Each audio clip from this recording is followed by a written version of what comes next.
Revisited is a podcast that explores our relationship with the natural world.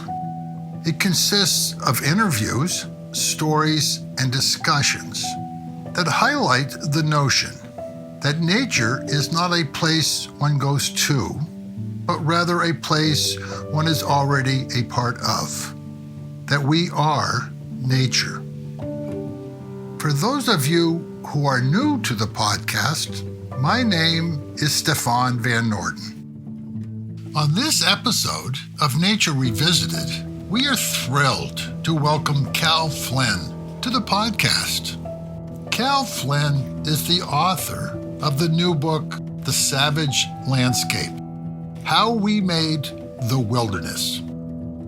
Cal Flyn is an award-winning writer from the Highlands of Scotland who writes long-form journalism, literary criticism, and creative nonfiction. Her previous books, Thicker Than Water, about frontier life in colonial Australia, was a Times Book of the Year, followed by her second book, Islands of Abandonment: The Ecology and Psychology of Abandoned Places, which won her the John Burroughs Medal as well as the E.M. Forrester Award.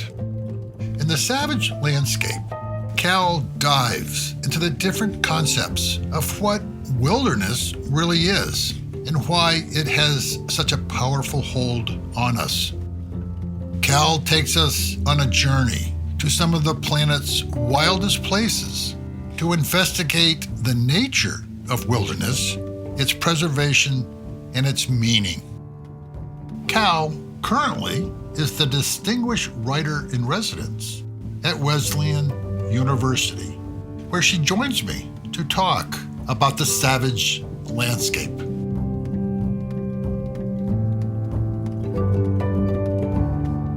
Cal, welcome to Nature Revisited. It's an honor having you on the podcast, talking about your latest book, The Savage Landscape. Very grateful for you having me on. Thank you. So let's start our conversation with what does wilderness mean to you, and why do you seek it out? Wilderness is a complicated proposition. In many ways, wilderness is a landscape of any form, provided that it is less impacted by humans. This tends to be the sort of common thread that you see. When you dig down into wilderness, there's all these different aspects of what might make a wilderness. That makes it a little bit of a tricky thing to get your head around. It's become a bit of a controversial idea in recent years. After decades of attempting to preserve wilderness, now conservation bodies are realizing that describing land as wilderness is often silencing its indigenous history or its human history. And when you really dig down into it, it turns out there's very, very, very few places in the world that don't have a human history. So the question is then, is this still a useful word for us to be using? If so, how can we define it in useful and workable terms? So I love the title of the book, The Savage Landscape. Why did you choose that title? I came to me very quickly, I think. It had this element of danger, which I think is really inherent to this idea of wilderness. I think wildernesses scare us and thrill us at the same time. They are often rugged landscapes, that they are wild. And it also has this element of the untamed, this threat sewn into it. I think the word savage is interesting. Also alludes to this sort of uncomfortable question around indigenous history and the history of the concept of primitive. So all of that is in there, picking apart all these assumptions that historically people have had when they look at wilderness landscapes, and what that suggests about their attitude, not only to the land itself, but to the people that have lived in that land. So in the book, you take the reader on a series of journeys to some of the world's wildest places. What were some of the questions that you were seeking to answer by writing this book? I had two major questions. First was, what is a wilderness? So I traced that by looking at places that have been spiritually important, perhaps where monks or different religious ascetics have moved. So that might be mountains, it might be deserts, it might be forests. I wanted to trace that history through a series of journeys to really incredible places, places that really made me feel and understand this idea of the wilderness and sort of appreciate what people were looking for when they were looking for wilderness. And then also to ask a bigger question, which is, if we're beginning to undermine this idea of the pure landscape, the wilderness landscape, if we are beginning to accept that perhaps it doesn't exist in the way that we always assumed it did, then what are we actually trying to save if this is a dream that's led us in the fight to protect the natural world? What are we really fighting for? That might be biodiversity. It might be other things you can measure. It might be particular species. It might be particular landforms. But it could also be the respect and reverence and fear for the natural world that helps us and motivates us to do that. So I think that emotional side of how we think about wild places or wilderness places is really key element. I dig down quite a bit into that. The spirituality is often associated with these places, which might be forbidden valleys in certain Eastern cultures, for example, where you're not allowed to use the natural resources. A lot of that is all tied up with the idea of there being wrathful gods tied up in the landscape itself. The theological details might be different, but the same feelings recur in lots of different cultures around the world. So I wanted to look at that and feel that for myself.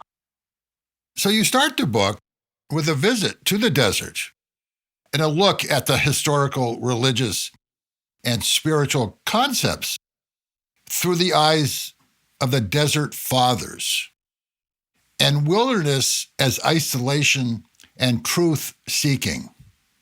Did we, as William Conan says, did we dream it into being? I think in a sense, yeah. To call something wilderness is to lean on a set of assumptions about the world that may or may not be true. The wilderness is something like humans think of. There are no other species that would think of wilderness because they would see the world in a completely different set of terms. We see the world as being human or not human. A dog would see the world as being dog or not dog. And so, yes, in a sense, it's a very human concept. William Conan wrote really a landmark paper on that. It's called The Troubled Wilderness. And it's sort of picking apart this idea that we define the wilderness as being a place that expresses its deepest element, the lack of humanity. And yet it is only humans who believe it exists. It is something that we have made ourselves. I think that really made me think a lot about how much of the way we think about the world is completely tied up in our own humanity. And therefore, the question of us ignoring other people or other peoples then becomes a very pressing one, because it's that, well, what are we not affording these other people in the world? What is that we've done when we say this is a wilderness, although there might be some people living in it? That is such an interesting and provocative question to ask yourself. So yeah, I love that Conan essay. Then in the book, you visit Transylvania and you look at wilderness during medieval times. How did a lot of the ideas of wilderness that were formed during that period shape our sentiments towards wilderness today, such as the notion that wilderness was not so much defined by what was absent, humans, but what was present, fear? Fear, I think, is really deeply encoded into the idea of wilderness. You might have a beautiful unpeopled landscape with the sun going down and a coral beach and turquoise waters. Many people, I don't think, would necessarily think of that necessarily as a wilderness. It's too easy, it's too gentle, it's too pretty. Wilderness, the concept, is more often bound up in this idea of savagery, of wildness, of unkemptness. The English definition of wilderness, it's tied up with this idea of wild animals. And these wild animals, they might be animals like deer, they are surviving without humans. And often we are also talking about carnivores, animals that make the hair stand up on the back of our neck as we're moving through a dark forest, as the wildernesses of Europe, medieval Europe were. Medieval Europe that had seen this huge regrowth of forests after the collapse of the Roman Empire saw a spike in animals like bears, like wolves. They would have competition over resources. This is all sort of reflected in the culture of the time in the Anglophone world and also in many parts of Europe. This is where this idea of the wild nature encroaching on human space really was being reflected in reality, because forests were regrowing and there was this pressing threat coming in on all sides from the wild forest. The idea of the wilderness is right there in the very etymology of the world. There are these wild animals threatening, that they are fearful. That is also something that is part of the definition of what the wilderness might be, at least in certain communities. So can you share some of the contemporary debate about the human relationship to wilderness and whether wilderness can be populated or occupied, such as the Yanomami in the Amazon? When the idea of the national park started developing, this idea of the wilderness areas being unpeopled came to the fore in a new way. In the medieval era, certainly in Europe, and I know in the Middle East as well, places that might be called in English wildernesses would have, for example, pig herders or sheep herders or goat herders moving through. There might be people cutting down trees and so on. So it wasn't necessarily an unpeopled environment exactly until really quite late on in the 19th to 20th century. But then that definition came to be very important to the conservation movement. So we've seen places be cleared of their native inhabitants. This has now, in the present day, become very contentious issues. For example, there was an international agreement called 30 by 30, which said that 30% of land and sea would be set aside as protected areas, which sounds wonderful. Of course, we want to be protecting the environment. This is a very environmentally straitened time where we're facing disaster in all different directions. Human rights groups came to the fore to point out the fact that if we were to do this, it would cause millions of people to be dispossessed, made homeless. That, in fact, 30% of the surface area of the world must be owned by somebody. So whose land are we promising away? And often it has been, in recent history, the land of forest peoples or desert peoples or people who it's very easy to think of as being nomadic for not owning the land that they pass through. That this is miscomprehension of what it is to live in certain lifestyles. It's just a different form of relationship to land, to ownership.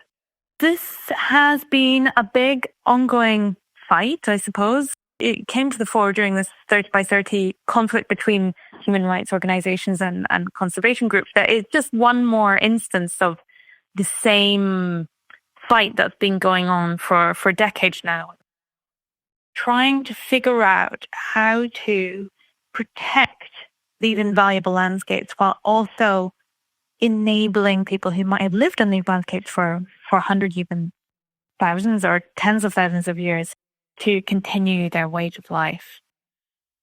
The Yanomami are a very large ethnic group in Brazil. They are a forest people, so they've been living in the Amazon rainforest for time immemorial, and they live now within what they would call their homelands, which is a kind of special reserve. Brazilian government stopped removing resources from inside the reserve and taking them out for commercial reasons. The Yanomami themselves are allowed to continue living and working the land as they always have. It's not a perfect system. The Yanomami people have really been defending themselves very well against a lot of incursions. There's all sorts of threats have come in. But it is one way in which the traditional ownership of a group like the Yanomami might be recognized, an attempt made to protect them in some legal way, which enables both the traditional owners and the land to be protected at the same time. I think it's an interesting example of how both might be protected at once. So the national parks in the United States have been called America's best idea. What did you find when you visited the new American wilderness, America's national parks, such as Yellowstone and Yosemite? So the national park movement grew up out of this instinctive feeling that these amazing landforms, particularly Yellowstone, particularly Yosemite, should be protected in a way that Niagara Falls had not. Niagara Falls had become like a honeypot for cheap tourism. There were all sorts of ways the water flows turned into commercially viable enterprises. And that was really impinging on the aesthetics of this incredible landscape. So the idea was when Yellowstone was protected, it was going to protect these amazing natural curios that would be a kind of museum. It was only later it was realized that this was having an environmental impact as well. Initially, I suppose they were coming from the sense that these were treasures that should be protected and not necessarily being protected for the species within them, for example. In the modern day, I guess what that translates into is that the national parks of America are beloved tourist attractions in some sense because they're often incredible mountains, ridgelines, surprising landscapes that you can imagine. They're very popular. People want to see them. And that itself has brought a new kind of pressure. If you bring millions of people in, you've got to build roads, you've got to build toilets, you've got to build ways to feed people. The American system has, over the last centuries, you've got different formulations of what it might mean to protect land as well. In the American context, so you have wilderness areas which tend to be a little bit more anonymous. Certainly they don't have roads running through them. You've got special rules about what you're allowed to do within them. You can't have wheels, you can't have engines. If you want to cut down a tree, you've got to do it with a big saw. You can't take a chainsaw in, for example. It's all to do with how you can limit the pressures of people within a democratic context. In Europe, we had a lot of hunting reserves, kind of recreation for the aristocracy or the royalty, which had a background of natural trees and plants and animals. In a similar way, we see this with the way that environmental protections grew up in America, but it was much more aimed at the common people. Nevertheless, there are far more people in America who would like to go and see the national parks than perhaps would have been allowed in hunting reserves many centuries ago. So it's a very different picture, largely because of the different political situation that was going on in the country, but has come to protect wild landscapes, initially indirectly and now very much directly. A lot of people have expressed the idea that even the word nature itself is no longer adequate, and we need to change our language when it comes to the natural world. Do you think the idea and the word wilderness suffers the same limitations? I certainly think it suffers limitations in as much as it can mean different things to different people. Whether that means that it's not a good word, I don't agree. There is a certain ambiguity baked into almost everything. Just making sure that when we talk, we are all using the same definition at once. It's very common, for example, in science or in medicine that a particular word will have a very specific meaning that is quite different to what the layperson might use it to mean on a daily basis. A geographer will use the word wilderness to indicate something very, very specific that might be worked out with an algorithm or formula. And that might not be exactly what the layperson is picturing when they think of a wilderness. These might be two slightly separate things. And I think that's okay. That's just how science and language works. There can be a bit of a wooliness when one person is using the word to mean wilderness in one sense, and another person they are speaking to understands the wilderness to mean something else. So we just have to be tight on what we're talking about when we talk about wilderness, so that we're all on the same page. So can you explain what fortress conservation is and what has been its impact? This is a continuation of this idea of setting landscapes aside to protect them. We saw this for example, in North America, the creation of national parks often co-occurred with the removal of the native inhabitants who had been there and were there at the creation of the national park, but were ejected. This is not a specifically American or United States phenomenon. This happens all over the world, is continuing to happen. And often what you will find, certainly in Africa and in parts of Asia, you will find these very strictly policed national parks, which have walls around them or fences around them, or certainly clear boundaries, which are being policed by people with guns. This has come to be known as fortress conservation. It had been a very popular mode of environmental protection for some decades. It's much more controversial now, but it's still very much practiced. For example, I went to visit some national parks in the southwest corner of Uganda, where the rangers are all kitted out with AK-47s and are allowed to use these guns to police the national parks. These parks have been created at the expense of the Batwa forest people, a particular group who had lived in these rainforests alongside the guerrillas for a very long time, and then early 90s were ejected very forcibly and now live in refugee camps along the edge of the parks. They're not allowed to return. So this is fortress conservation, in which the national park is policed along its borders, and it is how many parts of the world run their reserves. A really extreme example of this sense that to save nature in a crowded world, we need to make these wilderness reserves in which there are no people. Whether or not there were areas like this before fortress conservation is unclear, and probably there weren't, but certainly now we have areas of the world which are without human inhabitant, and that has been created through this very forceful mechanism. So why did you visit Dalpo, Nepal? What did you find there? And how does the sacred change our ideas about our relationship with wilderness? When I was in Nepal, I traveled in this very remote area, Dalpo, in which there is a national park that has a number of small villages within it.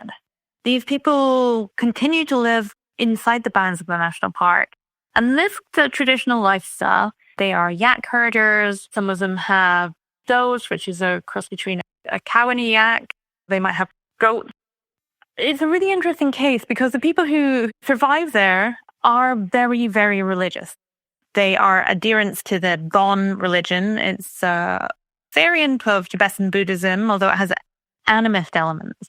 They believe that the landscape around them is full of spiritual elements. Some of these are gods, some of these are more free form, and that they must be bargained with, I suppose, is the best way to put it. That if you would like to cut down a tree to use the tree to build a house, you must speak to the relevant god about that and offer something in return. That might be an offering, that might be food, but it might also be a deal to say, well, if I use this tree, I won't use that tree or that particular forest over there. So you have a constant trading. This balances the stress that the local natural environment is put under.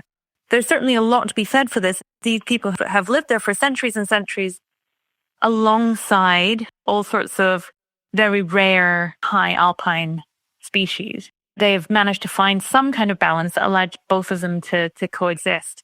I was interested because of this imposition of national park rules in this area and in other areas like it has reduced the effectiveness of these long-standing protections. The religious protections are very, very important. And if we come in as outsiders and impose rules on top of those and weaken the strength of the original protections, can actually have a bad impact. So we've got to be careful. If we go in trying to add protections, we can what's there already. And so I was very interested in this religious system that they practice in Dolpo. I went up to the Lama who was living in a very, very, very isolated spot.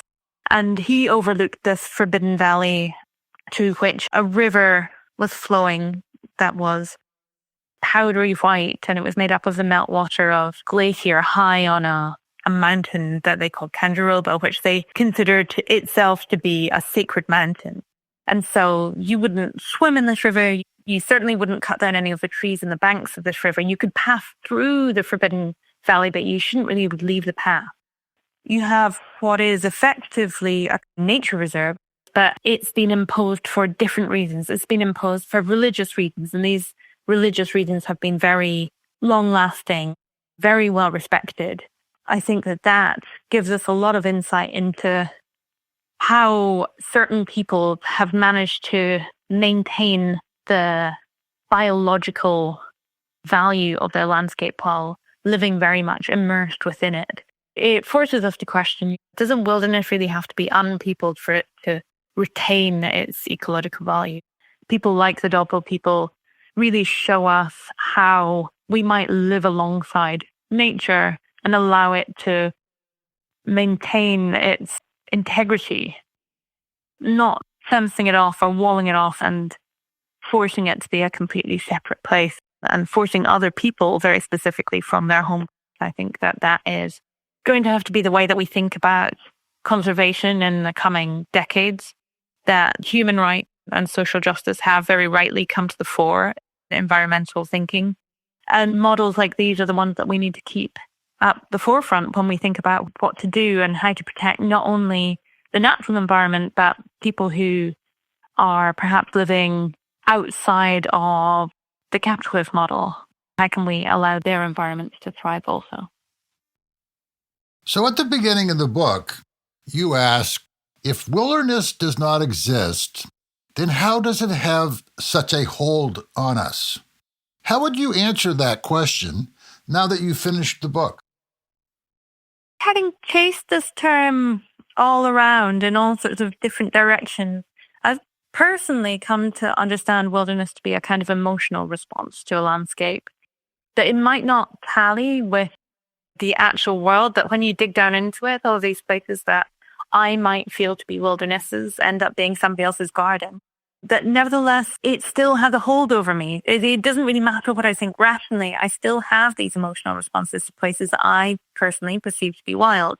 That I walk out into them and they seem to me to be outside of my personal control. And in these places, I feel very apt to have moments of contact with something else, whether that is some larger force. I think that continues to be true. And so saving wilderness, we're talking about saving elements of the natural world that can be counted. So that's biodiversity, that's carbon sinking, all of these kind of things. We're also talking about something else, which is emotional need that we seek in wild places. That continues to have a hold over us. And it's a very powerful force. It's a very powerful motivating force that by remembering this reverence, this love for the natural world, we can use that to power us onwards. It's very important that we find the will every day to continue fighting for the preservation of what we can preserve. All of that is a very tangled way to say that we are trying to save places that make us feel something powerful. This feeling for the wild, and in protecting it, we will indirectly be protecting some very real and countable aspects of the natural world. So lastly, in all your travels, where did you feel the most closest to wilderness? I have two answers to this. One, which is the more rational answer.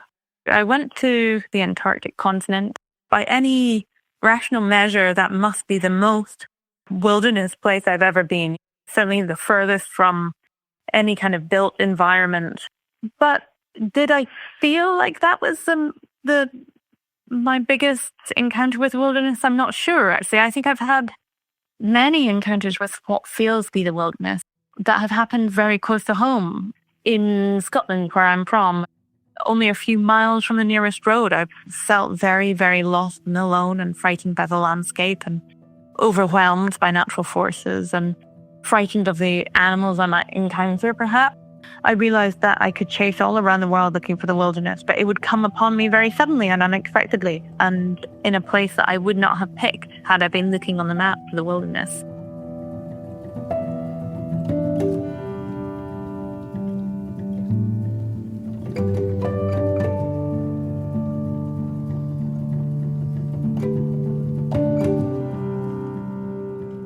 I hope you enjoyed my conversation with Cal Flyn, talking about her new book, The Savage Landscape, and the meaning of wilderness.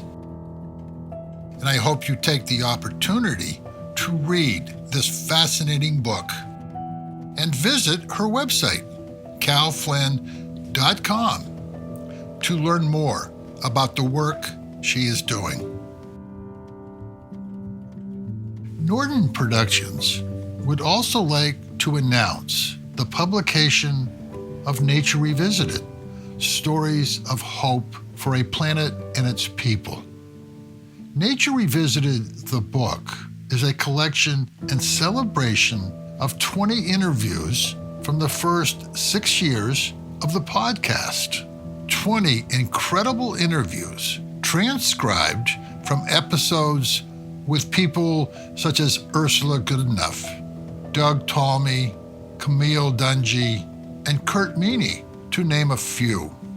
People who are making a difference in the way we perceive our relationship with nature and the natural world, and who are helping to shape our future.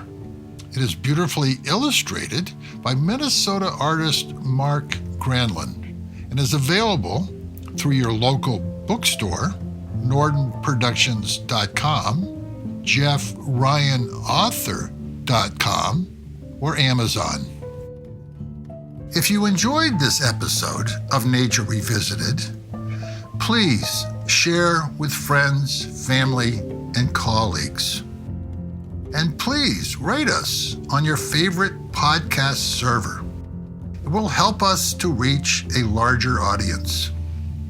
You can follow Nature Revisited on Facebook, Instagram, YouTube, and on our website, nortonproductions.com. And please share your comments and suggestions for future guests for Nature Revisited on the comment section of this episode on our website. The music for this episode is The Machine in the Garden by Ben Cosgrove from his album, The Trouble with Wilderness. The Nature Revisited team consists of Stefan Van Orden, Charles Gagan, and Scott Chasky. And I hope you will join us for the next edition of Nature Revisited. And in the meantime, remember, we are nature.